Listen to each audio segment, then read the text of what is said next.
Hi everyone, Maxine here with Treasures. Hello. Thank you for crafting with me today. This is part 3 of our altered book journal. And if you recall, in part 2, I thought it would be fun to use this and give the edges of our book a gold finish. So it turned out relatively well. It's not quite the look I had intended, but what do you think? I kind of like it. I don't know if you can tell.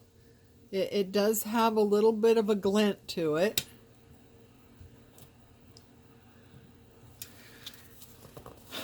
Anyway, the one thing I did discover, however, when we were going through our book, if you recall, and deciding on, let's see, those are stuck together, the pockets and what have you.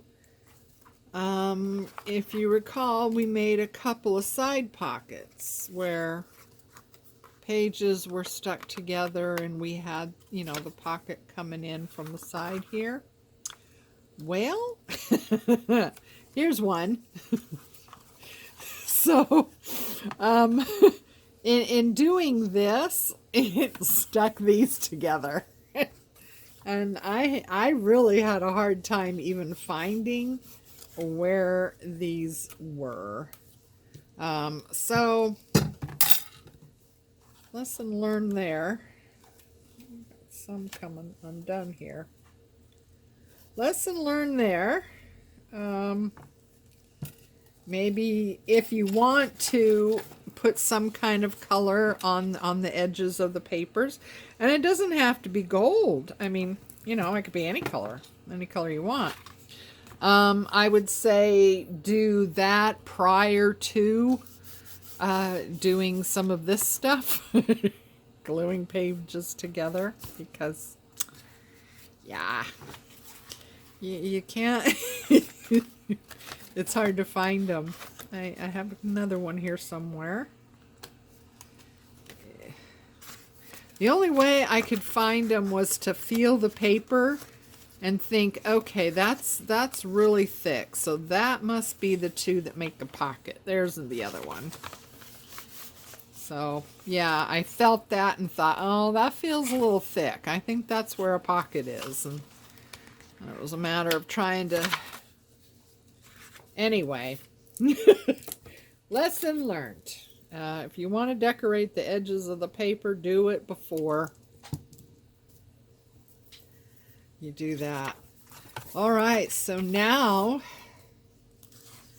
what I thought we might do is do some not really decorating, but getting the pages ready for decorating. So, I've seen this done, and I believe I have done it. Wait 1 minute. Talk amongst yourselves. Let me see if I can find an example.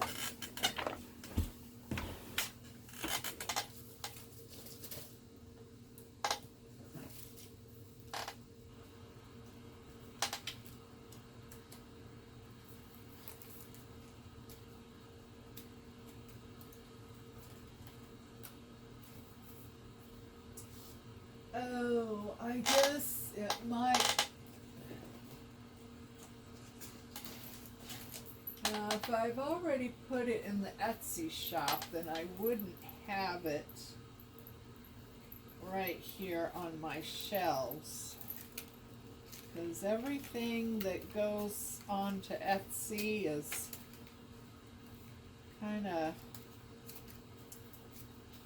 put away in a box to keep it nice. awaiting its new home. So, yeah, it must be in the Etsy shop and waiting for a new home. Because I don't see it here. But I do have an example of an altered book that has been done.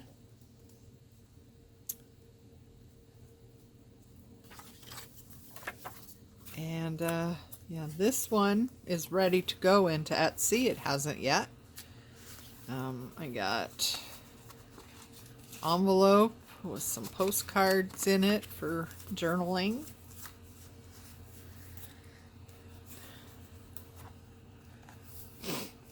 And some side, here's a use of a side pocket. It has a journaling card in it. But see, that's a lot of space. You could really, you could put letters in there. You could put postcards in there. You know what I'd like, you know what I do when, you know, whenever we travel, you can't always get to pretty sights, or maybe you miss, you know, going to somewhere. But if you look in the shops and you look at the postcards, they've got beautiful pictures of where you are, you know, in their postcards. And I always like to buy the postcards, and I stick those in my album or whatever of the trip. And yeah, so, you know, it's kind of, I suppose it's cheating in a way, but you know, you get really pretty pictures of the area where you were in postcards. So you could put postcards in here. But see, I got a little side tuck and another envelope that I made, and journaling card, some other ephemera. And here's a whole bunch of journaling cards and stuff in here. I like to, I don't know what the new, you know, owner of this book is going to want to use it for, so I like to leave a lot of room for journaling. That, I really like how that turned out. I just took one of these postcard ephemera things and added some tickets to it, and some Tim Holtz people, and some little cluster of envelopes that I made. These are really fun to make. I just really tickled about doing that. So I like to leave a lot of space for the person to journal. You know, I don't know if they want to use this as a journal, as a diary, to write in, to plan in, to jot down things, or maybe, you know, this inspires them, and you know, they're going to decorate this page, which is, you know, that's great too. So yeah, I like to just leave a lot of room for the person to take this book on its journey, whatever it is going to end up being. So, you know, there's plenty of areas here to decorate, to write. Another envelope I made. A tuck spot. This has a tuck spot here too.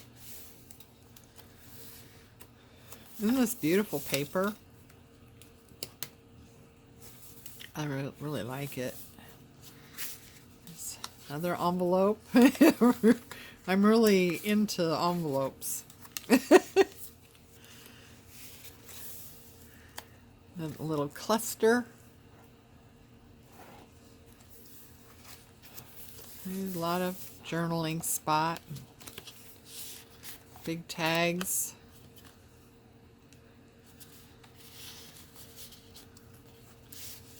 There's another one. Journaling on the back of that one with a little envelope. Oops. A little card in there. Anyway, so yeah, this is a sample of, you know, what you can do with an altered book. And this is the end. This right here has an opening, so you can actually slide your own picture in here on top of her. So has a kind of a false frame, double frame around it. So anyway, yeah, that's one I did. So we're this is kind of what we're going for when we're done. So anyway.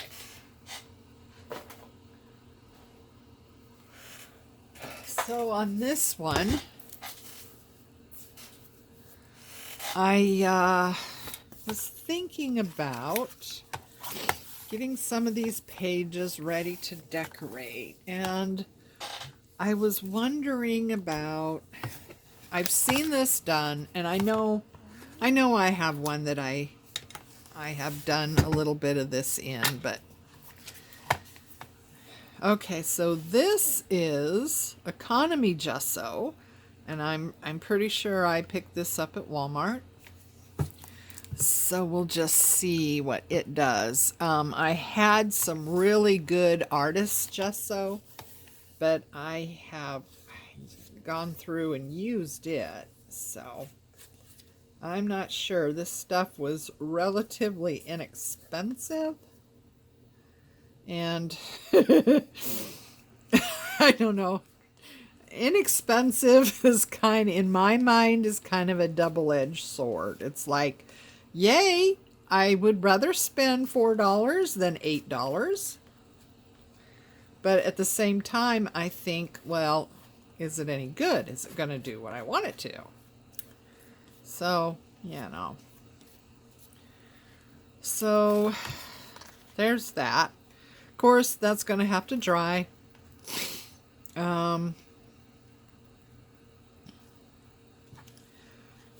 So we can't go too far with this today, unfortunately, because, and this is kind of wet, so I don't know if you can tell, but the pages are starting to ripple a little bit. So this is wetter than the artist gesso that I had.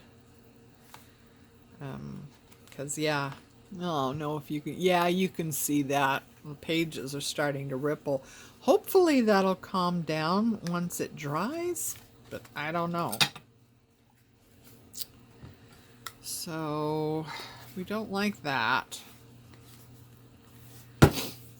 And I was also thinking about doing some watercolor in this book. I'm not sure where. Ugh, I don't want to get, I don't want pages to stick together either. Okay, so this is going to be a two-page layout here with the packet. So maybe that's a good spot. Sure. Okay, so I have this. This is just happens to be Daniel Smith brand, but it's watercolor ground.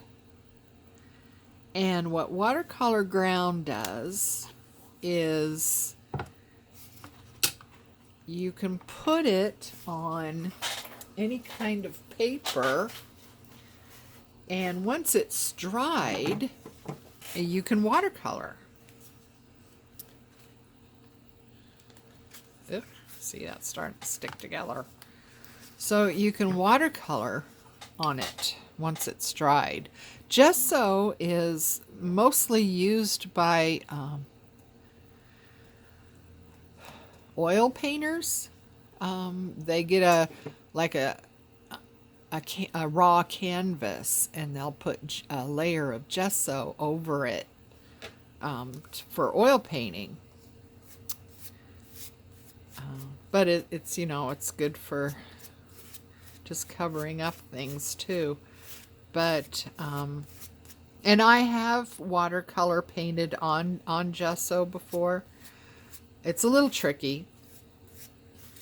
But this stuff is made to get paper ready for watercolor.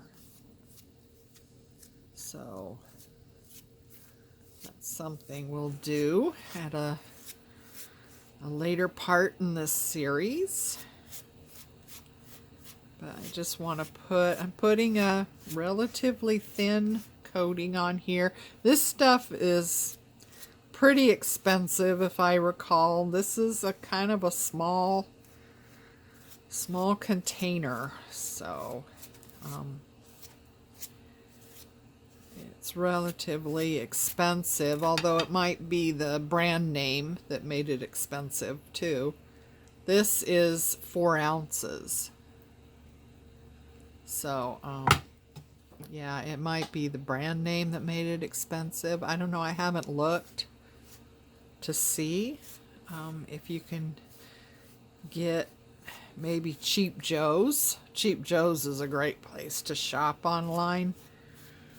I'd love to be able to go to their store. I can't remember now where. Boone, North Carolina, I think, is where Cheap Joe's is located. Oh my God, I would I would love to go to their store. I bet it's amazing. But anyway, it's a great place to shop online for artist supplies. Cheap Joe's. The name makes you think that things are inexpensive, but I don't know. Some things are. Some things are really good price, but then you've got your shipping, so I think it's kind of a high dollar amount to get free shipping. I think it's like $75 to get free shipping, so. But getting good quality watercolors, you know, you can't, well, I haven't been at Michael's in quite some time, but the last time I was there, they didn't have the professional artist quality watercolors that I would use. And believe you me, you don't want to get the cheap stuff. I'm sorry, you don't. Student brand, student grade, whatever, watercolors, no. Don't waste your money, no. I don't care if you're not a watercolorist and you think, well, I'm just going to do this and it'll be fine. It's not going to be fine. Don't even bother. Makes a huge difference, and I learned that firsthand. When I first started doing watercolor, I didn't know, you know, so I went to Michael's like one would, and I got some brand of watercolor. I don't even remember what it was now. And I got some kind of paper. I don't even know what it was now, but I'm sure it wasn't Arches or you know, a good quality. You want 100% cotton. Good quality watercolor paper. I'm sure it wasn't. And some brushes. Now brushes, you know, if you're just starting out, I think you could save on brushes. I think that might be a safe bet. If you need to save money, save it in the brushes. Don't save it in the paint and don't save it in the paper, because there's just, like I said, there's just no point in it. You might as well not even do it, because you're not going to get the results that you want at all.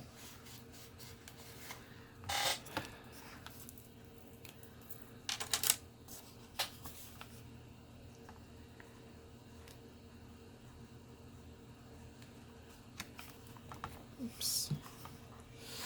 So some of my,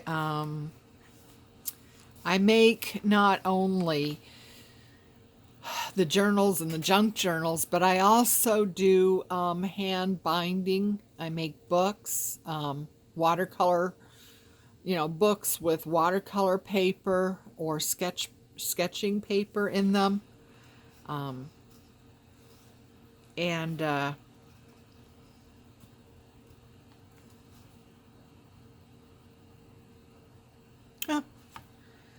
where was I going with that?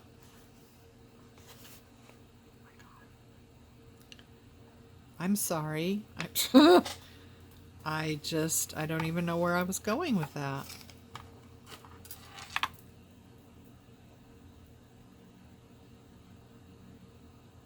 Huh. That's just really weird. Could we blame it on COVID?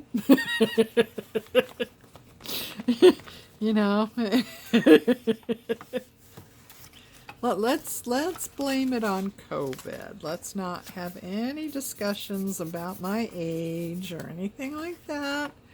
We're just gonna blame it on COVID. Somehow, I think we could do that, right?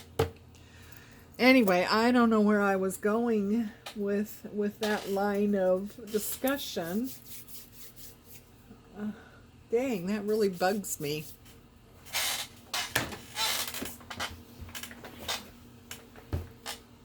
Oh, hang on. I'm coming back. Anyway, this is one of the books that I've made.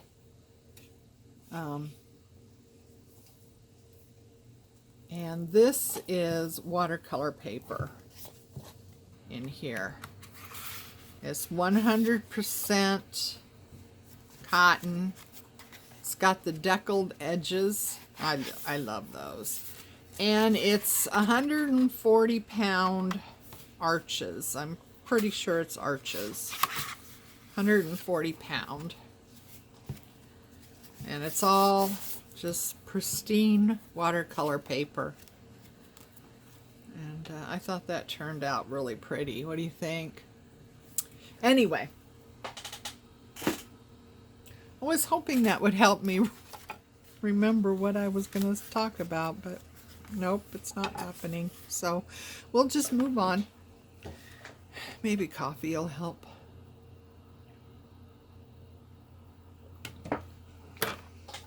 So we got one here with cheap gesso.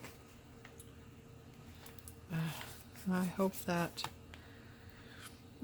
the wrinkling of the paper kind of flattens out when it dries. I'm not sure.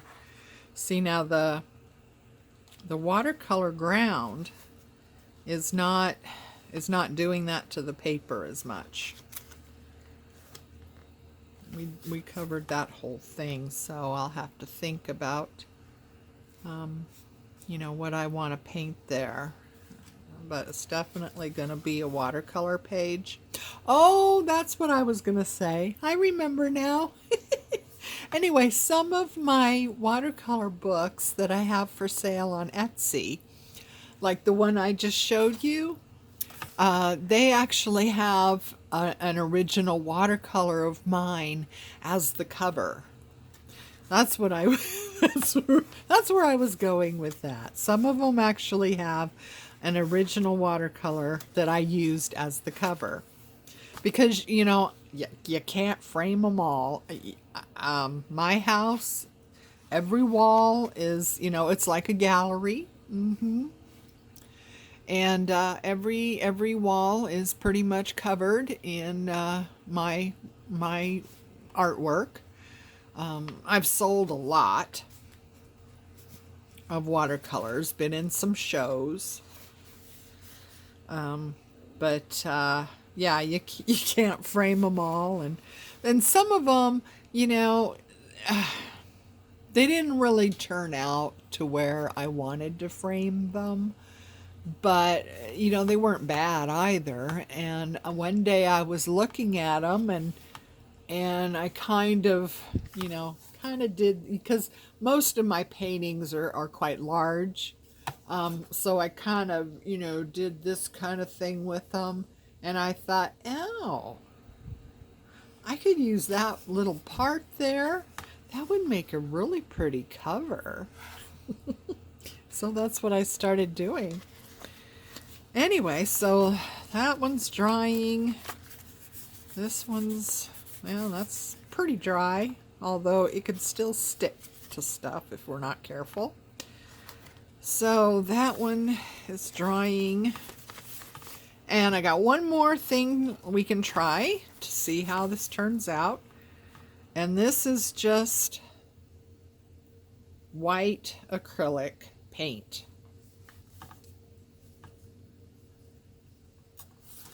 So we're just gonna put some of that on there.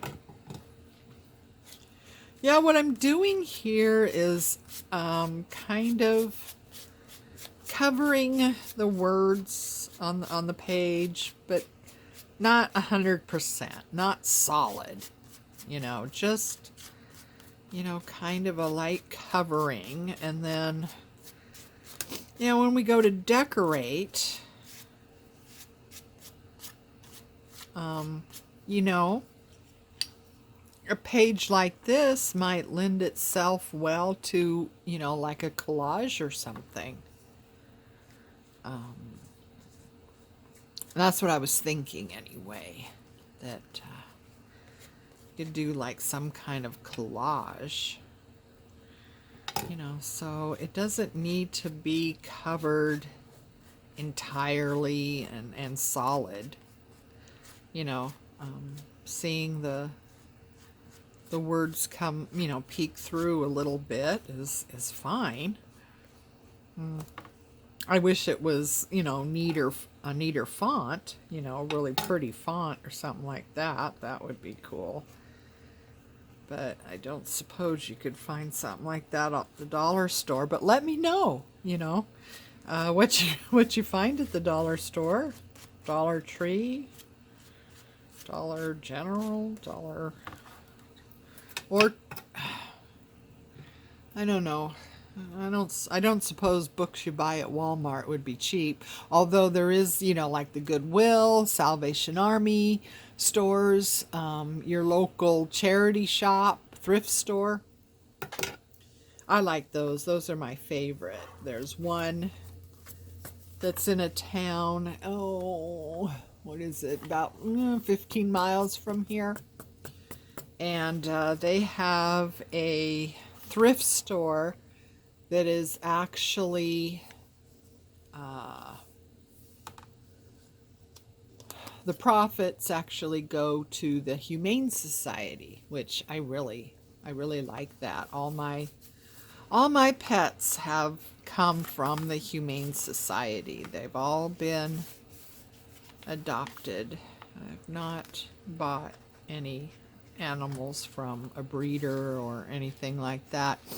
One year, long time ago, my husband and I knew a lady that worked at the Humane Society, the big one, in the big town that's probably about 20 miles from here.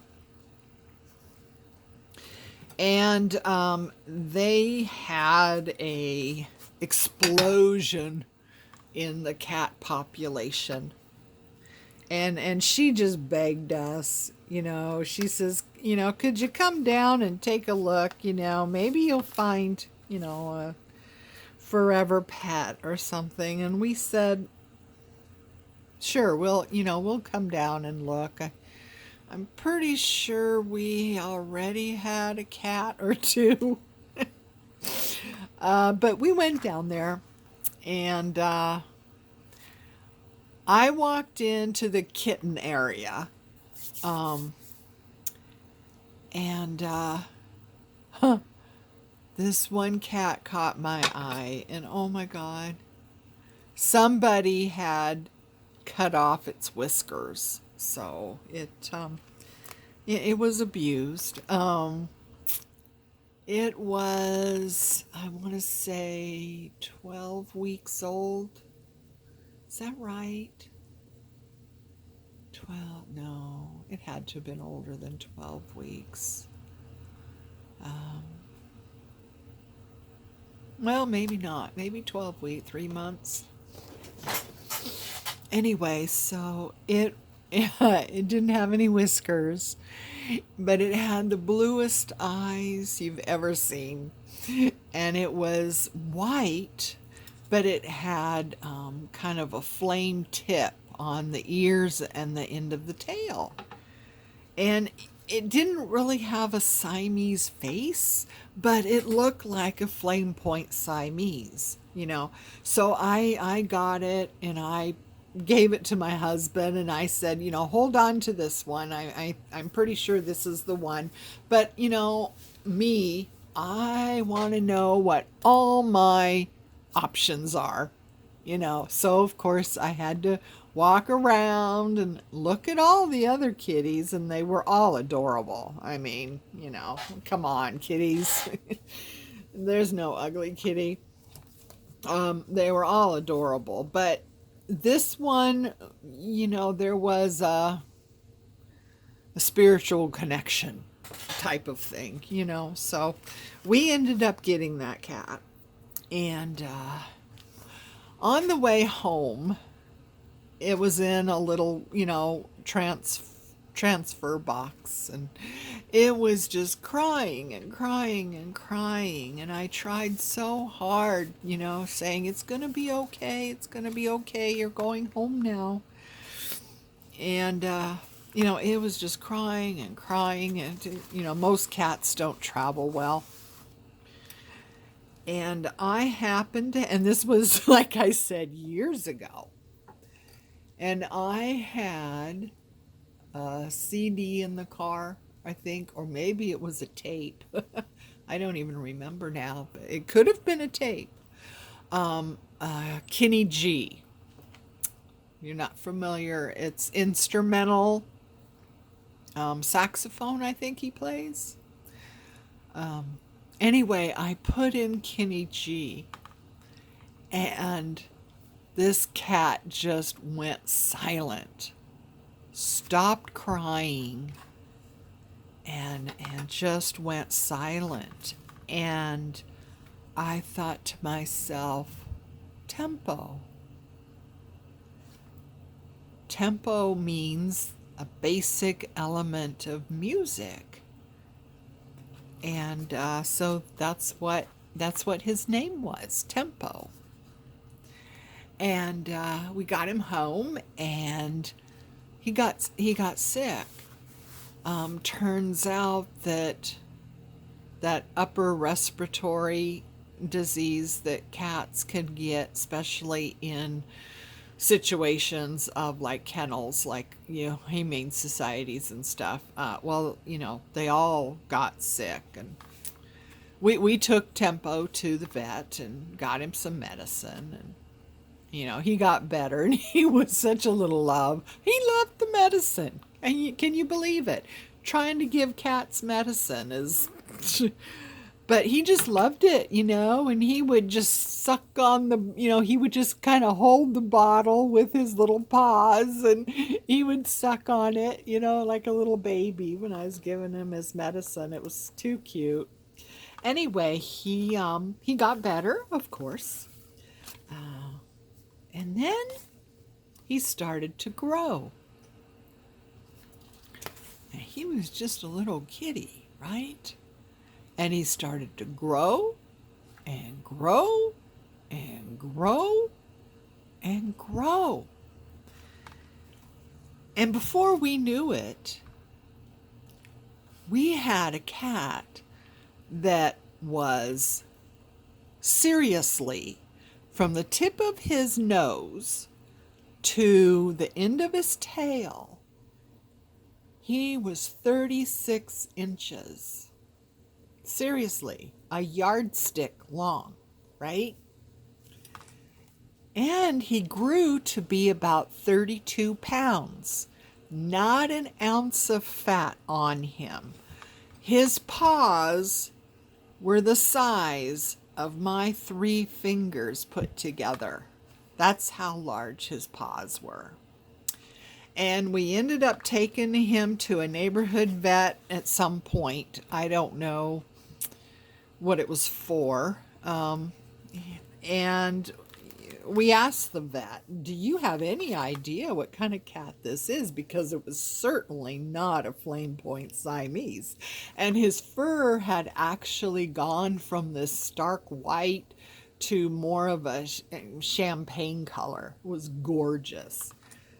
Still the blue eyes.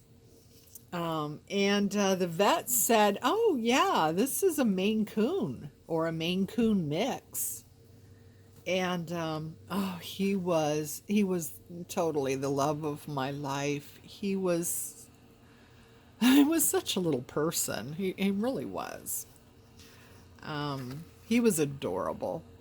He would wait for me at the door when I come home from work, and he would reach up with his front paws and just reach up for me to pick him up. And he was always wanting to be held, and he wanted to be held and walk around. And of course, he was a total lap cat.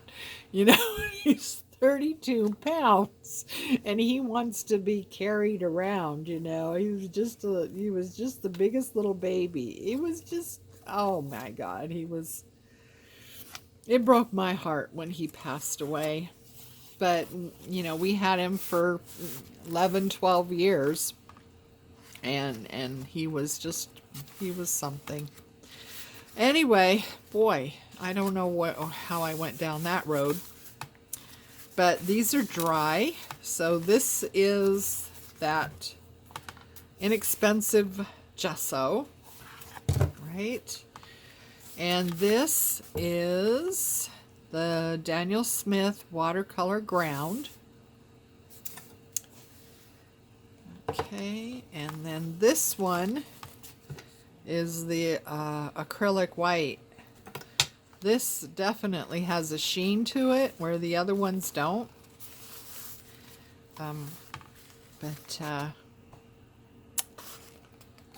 Yeah, so I was thinking, this one would be good for collaging or something, and just having the words peek out here and there, what have you. So we'll see. We got a lot of work to do on this book, so we'll get there. We'll get there. And, send me, if you're crafting along or if you've decided to run forward and do it on your own, let me know how you're doing. I would love to see pictures. So anyway, thank you for joining me today. And I apologize for the long cat discussion, but anyway, take care, stay safe, have fun, see you next time, bye bye.